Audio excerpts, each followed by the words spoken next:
Taiwan's navy is quietly reshaping itself for an asymmetric fight against China's overwhelming maritime power. At the center of this strategy lies the Tuo Chiang-class corvette, a small but heavily armed warship designed to strike hard and survive in contested waters. For the Philippines, which faces its own mounting challenges in the South China Sea, Taiwan's approach offers valuable lessons on how to resist a larger adversary and protect its maritime claims. Before diving deeper, let me pause for a brief moment. If you find this kind of in-depth military analysis important for understanding our region, please consider supporting our channel.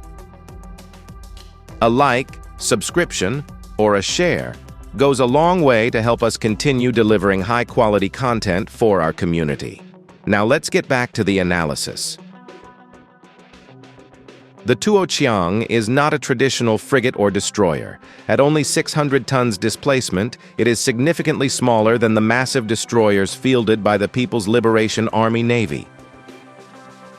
Yet this vessel carries an arsenal that punches far above its weight, including Xiongfeng 2 and 3 anti-ship missiles capable of striking Chinese warships from a safe distance, high-speed and stealth features that allow it to reach 40 knots while reducing its radar signature, and point defense systems such as a 76mm naval gun and close-in weapons for survival. In short, the Tuo Chiang embodies the philosophy of small, fast, lethal, tailor-made for Taiwan's narrow seas, crowded coastal waters, and the constant presence of China's larger navy. Every decision behind the Tuo Chiang program has one implicit driver: China's naval expansion. The plan now fields more than 350 surface combatants, including advanced destroyers like the Type 055 and aircraft carriers that project power far beyond China's immediate waters. Against this backdrop, Taiwan could never hope to build a navy that matches Beijing ship for ship. Instead, it chose an asymmetric route: many small, cheap, and hard-to-target ships that can disperse and ambush Chinese forces. The Tuo Chiang is therefore a direct answer to China's size advantage. For the Philippines, this logic resonates. Manila does not need to outbuild China. It simply cannot. But it can build or acquire platforms that maximize deterrence per peso, creating a defense posture that forces Beijing to think twice about escalation in the South China Sea. The Philippine Navy remains in the early stages of modernization. Horizon 3, the long-term procurement program, has ambitious goals but limited resources.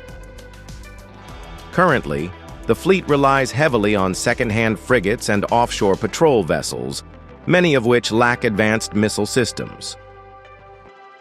Here is where Taiwan's Tuo Chiang becomes a case study. Like Taiwan, the Philippines faces a superior Chinese navy, and a fleet of small but missile-armed vessels could create an effective deterrent without breaking the budget. The archipelagic geography of the Philippines provides natural cover and choke points, ideal for agile corvettes to operate and hide before striking. Most importantly, missile power matters more than ship size. In a confrontation with China, smaller vessels armed with advanced anti-ship missiles can be a cost-effective way forward. Of course, there are challenges.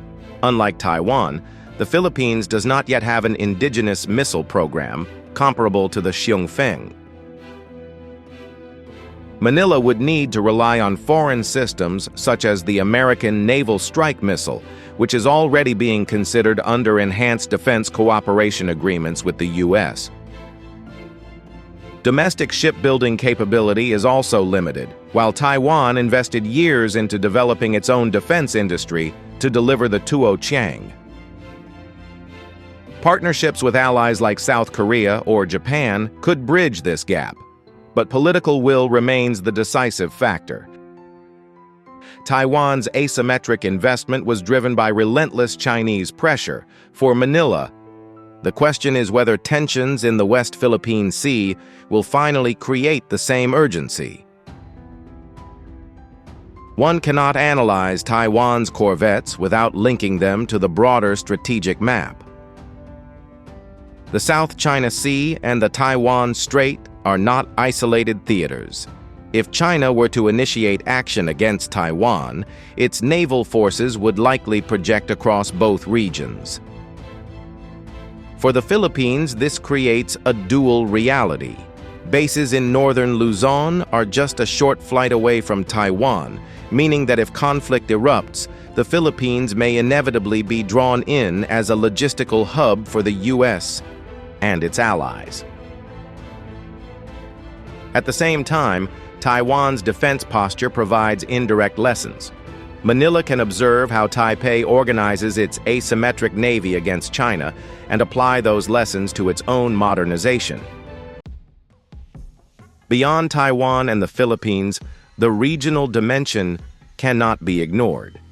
The United States has already positioned itself as the guarantor of both Taiwan's survival and the Philippines' maritime security through the Enhanced Defense Cooperation Agreement and regular joint exercises.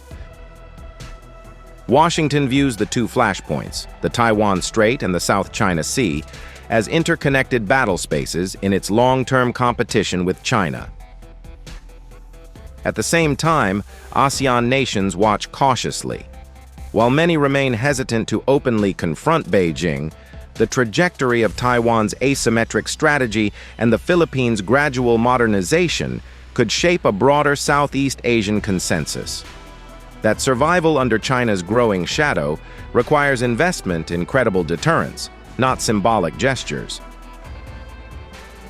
For Manila, aligning its naval modernization with both U.S. or bad support and lessons from Taiwan would not only strengthen its own security, but also position it as a leader among ASEAN states facing the same pressure. At this point, let me emphasize again, covering these complex issues takes time and dedication.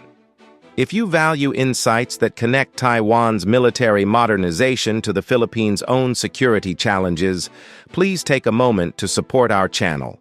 Subscribe, share, or even drop a comment.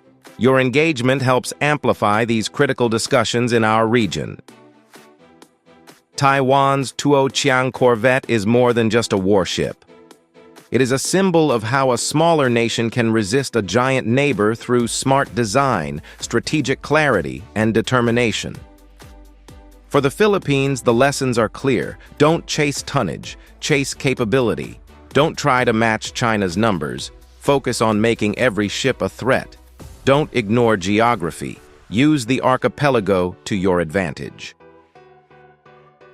China remains the unspoken but undeniable driver behind every military calculation in the region. Both Taiwan and the Philippines, though very different in size and resources, share the same reality. Survival in China's shadow requires innovation and resolve.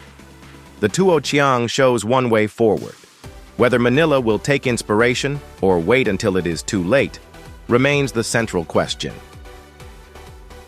And with that, thank you for staying with us until the end. If you believe these discussions matter for the Philippines and for our future, please support our work. Like, subscribe, and share this video to help our community grow stronger together.